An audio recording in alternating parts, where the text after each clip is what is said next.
कार्तिक मास महात्म कथा अध्याय 3। सत्यभामा ने कहा, हे प्रभु, आप तो सभी काल में व्यापक हैं और सभी काल आपके आगे एक समान है। फिर यह कार्तिक मास ही सभी मासों में श्रेष्ठ क्यों है? आप सब तिथियों में एकादशी और सभी मासों में कार्तिक मास को ही अपना प्रिय क्यों कहते हैं? इसका कारण बताइए।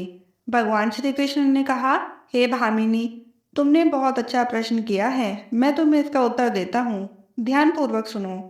इसी प्रकार एक बार महाराज बेन के पुत्र राजा पृथु ने प्रश्न के उत्तर में देवर्षि नारद से प्रश्न किया था और जिसका उत्तर देते हुए नारद जी ने उसे कार्तिक मास की महिमा बताते हुए कहा, हे राजन, एक समय शंख नाम का एक राक्षस बहुत बलवान एवं अत्याचारी हो गया था। उसके अत्याचारों से तीनों लोकों में त्राही त्राही मच गई। उस शंखासुर ने स्वर्ग में निवास करने वाले देवी देवताओं पर विजय प्राप्त कर इंद्र आदि देवताओं एवं लोकपालों के अधिकारों को छीन लिया।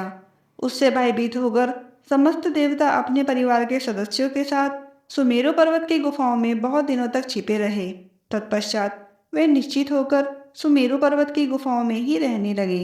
उधर जब शंखासुर को इस बात का पता चला कि देवता आनंद पूर्वक सुमेरु पर्वत की गुफाओं में निवास कर रहे हैं, तो उसने सोचा कि ऐसी कोई दिव्य शक्ति अवश्य है जिसके प्रभाव से अधिकारहीन यह देवता अभी भी बलवान है। सोचते सोचते वह इस निर्णय पर पहुंच गया, वेद मंत्रों के बल के कारण ही देवता बलवान हो रहे हैं। यदि इनसे वेद छीन लिए जाएं तो वे बलहीन हो जाएंगे। ऐसा विचार कर शंखासुर ब्रह्मा जी के सत्यलोक से शीघ्र ही वेदों को हर लाया। उसके द्वारा ले जाए जाते हुए भय से सभी वेद उसके चंगुल से निकल के भागे और जल में समा गए। शंखासुर ने वेद मंत्रों तथा बीज मंत्रों को ढूंढते हुए सागर में प्रवेश किया, परंतु ना तो उसको वेद मंत्र मिले और ना ही बीज मंत्र।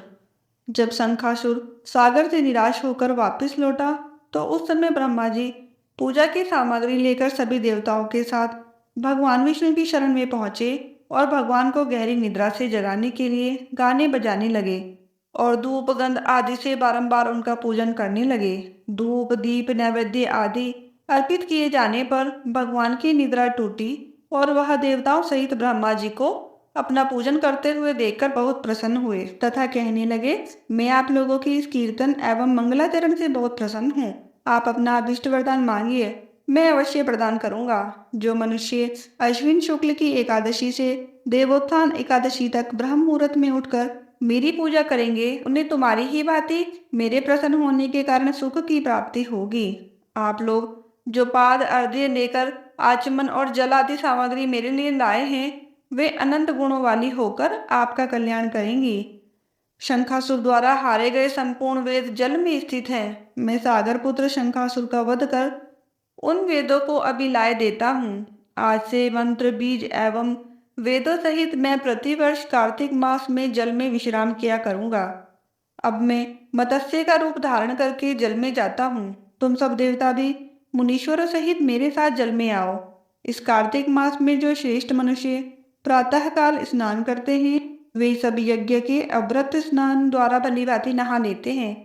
हे देवेंद्र, कार्तिक मास में व्रत करने वालों को सब प्रकार से धन पुत्र पुत्री आदि देते रहना और उनकी सभी आपत्तियों से रक्षा करना। हे धनपति कुबेर, मेरी आज्ञा के अनुसार तुम उनके धन धान्य की वृद्धि करना, क्योंकि इस प्रकार का आचरण करने वाला मनुष्य मेरा रूप धारण करके जीवन मुक्त हो जाता है। जो मनुष्य जन्म से लेकर मृत्यु पर्यंत विधि पूर्वक इस उत्तम व्रत को करता है, वह आप लोगों का भी पूजनीय है। कार्तिक शुक्ल पक्ष की एकादशी तिथि को तुम लोगों ने मुझे जगाया है, इसलिए यह तिथि मेरे लिए अत्यंत प्रीतिदायिनी और माननीय है। हे देवताओं, यह दोनों व्रत नियम पूर्वक करने से मनुष्य मेरा सानिध्य प्राप्त कर लेते हैं। इन व्रतों को करने से जो फल मिलता है वह अन्य किसी व्रत से नहीं मिलता। अतः प्रत्येक मनुष्य को सुखी और निरोगी रहने के लिए कार्तिक महात्म्य और एकादशी की कथा सुनते हुए उपरयुक्त नियमों का पालन करना चाहिए। बोलिए श्री हरि विष्णु भगवान की जय। माता महालक्ष्मी की जय। आशा करती हूँ कि मेरी ये वीडियो आपको पसंद आई होगी। अगर आपको मेरी वीडियो पसंद आती है तो आप इनको लाइक कीजिए, शेयर कीजिए और अगर चैनल को आपने सब्सक्राइब नहीं किया है तो चैनल को भी सब्सक्राइब कर लें। धन्यवाद।